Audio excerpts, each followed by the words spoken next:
The RV Advisor, created to protect the rights of the RV enthusiast. Learn more at thervadvisor.com.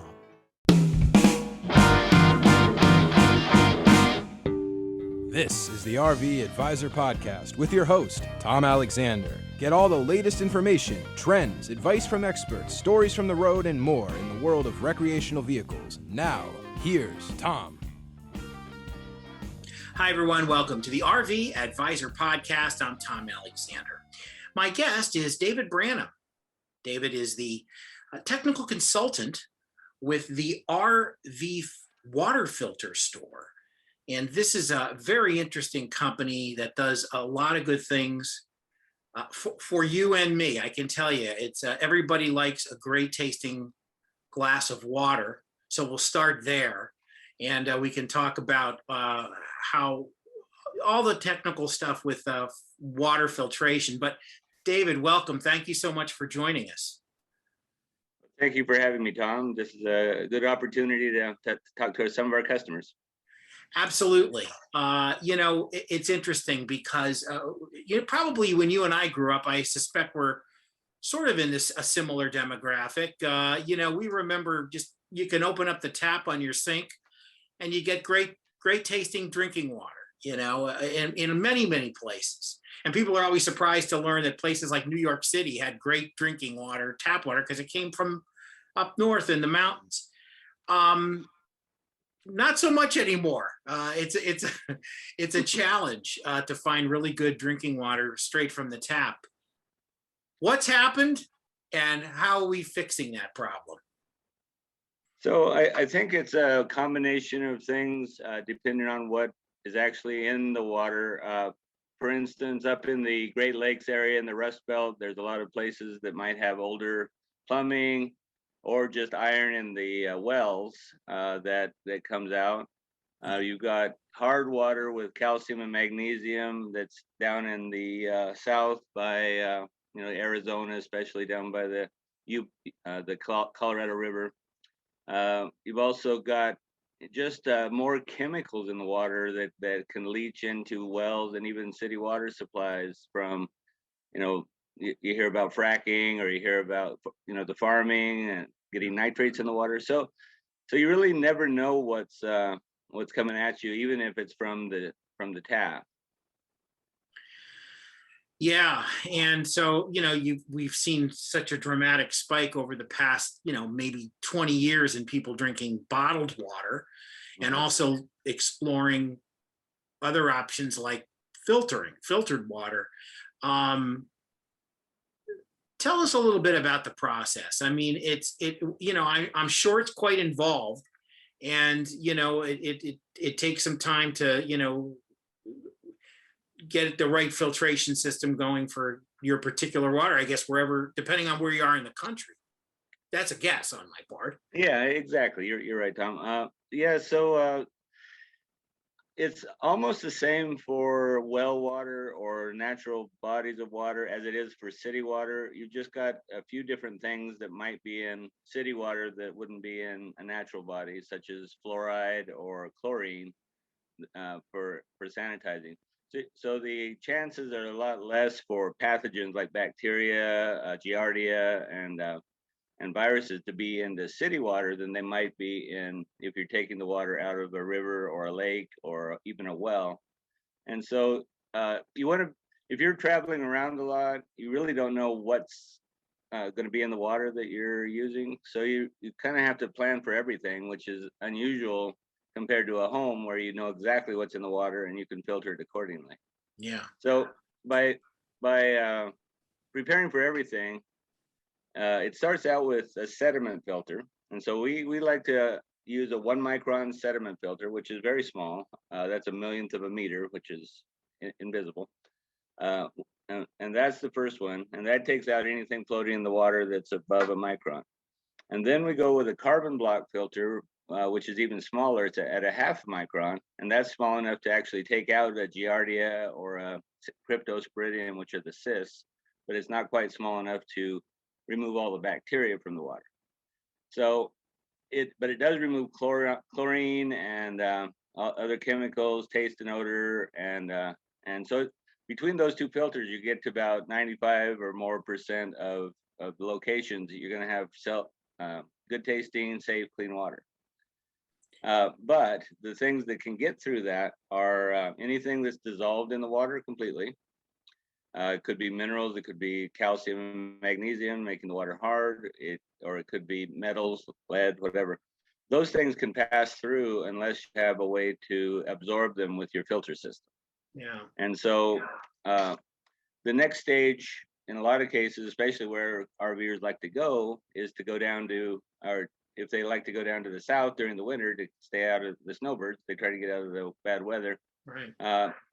Though down in the southern part of the country, almost every place has hard water. Anything that resembles a desert or an arid climate is going to have hard water, which means it's got a lot of calcium and magnesium in it.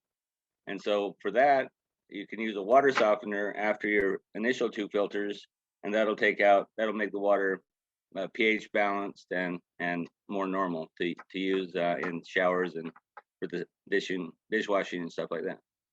I would imagine that kind of keeping up with, depending again, like we said, where you are in the country, what kind of water you're dealing with, keeping up with the technology, the right filter for the right water, I guess, has got to be a little bit of work.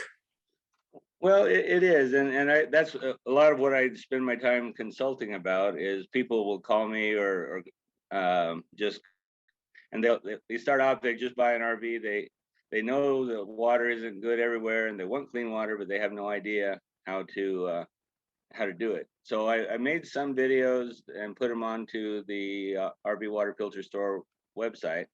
I call it step 1, step 2, and step 3. What I've already talked about is kind of step 1, which is the point of entry stuff, the first two filters. Step 2 is the water softening, and then step 3 is if you want to go and get those things that get through the initial 2 stages, like bacteria and other things that are dissolved in the water. Yeah. So step 3 is really more drinking water system, and you can put like a reverse osmosis system right under your sink and get RO quality water, which is better than any drinking water you're going to buy. It's the same stuff they sell in the in the front of the grocery stores where you fill up your tanks. And so you can get bacteria with those things. You can get actually reverse osmosis will take everything out of the water. So even if there's uranium or nitrates, nitrites, or pretty much arsenic, anything you can name, it'll take it out. And so that's why a lot of people like RO. But it is kind of RO is kind of a reverse osmosis is kind of a wasteful process so far, because you're throwing away or discarding about half to 3/4 of the water that you start with to make the RO water. And so if you're out boondocking and you want to have RO water, you have to be careful. We also have a way of putting it back into the tank in that case, so that you're not wasting water when you're generating your RO water. Yeah. So wow, it's fascinating, an awful lot to keep up with, and we're certainly glad folks like yourself are out there helping us get through that, because I'd be all thumbs. I know what I like. I know how I like my water to taste, but beyond that, I wouldn't know what to do. We're speaking with David Brannam from the RV Water Filter Store, and we're going to come back. We're going to take a quick break, but we want to find out all the go-to products that you guys offer, and also obviously how beneficial they can be to the RV community. This is the RV Advisor Podcast. I'm Tom Alexander. Take this quick break. Back in a moment.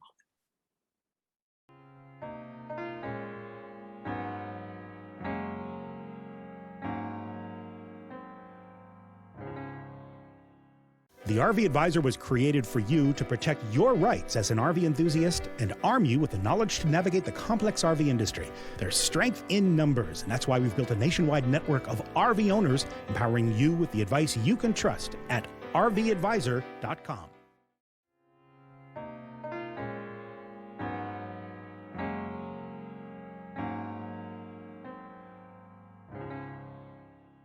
We are back on the RV Advisor podcast. I'm Tom Alexander. My guest is David Brannam. He's from the RV Water Filter Store.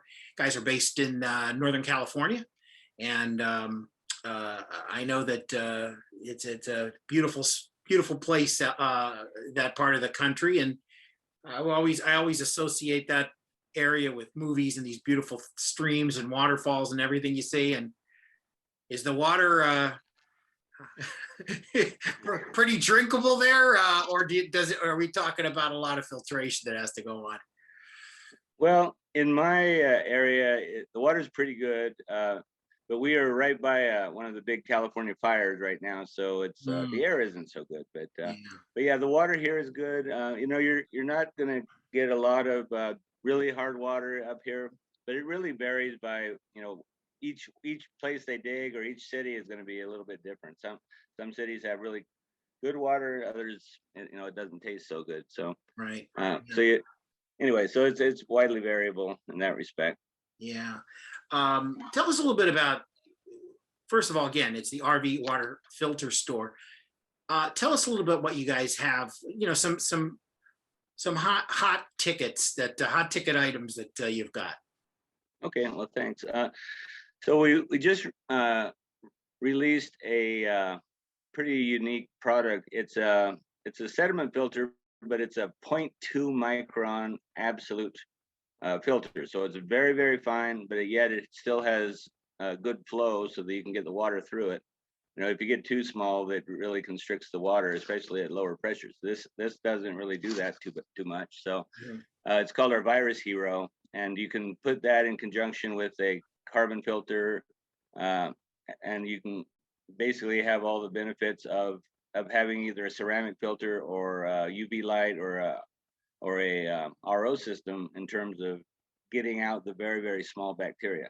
Because bacteria are about a half a micron, and if this is 0.2 absolute, nothing, it's going to remove virtually all of the bacteria. So that's a pretty hot product. And another one, we just introduced our water softener. It's 16,000 grain water softener. It's grains are the measure of hardness for water, and so if you have 16,000, it's better than 8,000 or 10,000. So it'll prevent you from having to recharge it as often. And so that's what you use if you're down in if you're getting white scaling or spotting, or the water won't lather up on your head or in the dishes when you're washing dishes. Right. So this will solve that problem. It kind of neutralizes the water, makes it a lower pH, and it removes the minerals that are causing the scaling. Another product that we're working on, and in fact, I just added it to the website today. We're getting pictures and stuff, but it's a tankless RO water system, reverse osmosis, for the under the sink. And one of the big drawbacks of reverse osmosis when you have it under the sink is that you have to have a 4-gallon tank to store the water, because it doesn't come out fast enough normally to just go right into a faucet. Even those little drinking water faucets, typically the ones we have now up until this point, you had to have a storage tank, and then when you built up pressure, the water would come out the faucet, and then it would relieve the pressure, then it would regenerate and fill the tank up again. Well, now we got one that will generate 500 gallons a day, which is enough to pressurize the faucet so that you can get the water real time and not have to have that second step of storage. And the big thing about that is that it's, RVs don't have very big cabinets underneath the sinks at all. And so using up a 15-inch tall and a 1 or 12-inch diameter space is not that convenient. So having a tankless water RO water system is going to be pretty popular, I think. Sure sounds it. Yeah, that'll be something folks want to check out for sure. Why don't you share with our viewers, our listeners, exactly where they can go, best place to go website wise, and explore all the possibilities? Yeah, so if you go to rvwaterfilterstore.com, you'll see my face and you'll see some links. If you go to the knowledge base, you can see it on the main menu there up at the top. You can click there, and there's a lot of question and answer that and articles that I've posted and others in the company have posted that'll give you some idea. Look for step 1, step 2, step 3. That'll kind of explain the process of going from even a natural a water source to drinkable water. And just poke around there. If you have questions, if you are unsure what to do or even where to start, you can schedule a 30-minute consultation with me. Just click on contact us, and you can go and just schedule a 30-minute consultation. We can talk about anything you want during those 30 minutes. Fantastic. That's absolutely great. RV Water Filter Store. That's where you want to go. And David, thank you so much for your time. We really appreciate it. Very interesting. Love to have you back again and learn about the latest and greatest with your products and everything you guys do there. It's obviously a great service, and folks really, really most certainly appreciate the need for the best drinking water we can get. That's all we can say. Well, yeah, and then we want to save the planet from plastic bottles too. That's the other thing, is that with this, it's you don't have the plastic waste. You don't have microplastics in the water. So it's convenient, and it also saving the planet.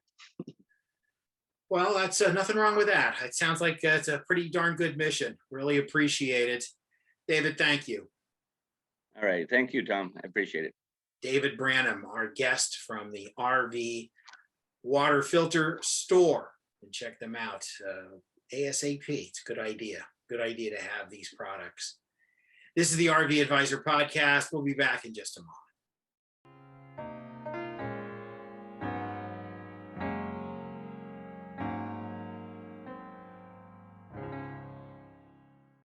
Buying an RV is an exciting moment, like buying a new house. You should inspect the RV and the contracts thoroughly. You may not know what to look for, and that's where the RV Advisor comes in. GG and her experts are here for you at rvadvisor.com.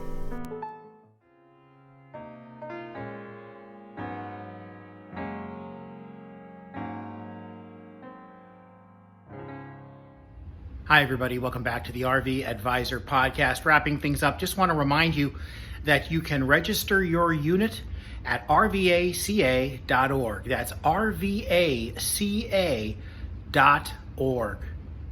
Thanks so much for watching, and we'll see you next time. Have a great weekend. So long, everybody.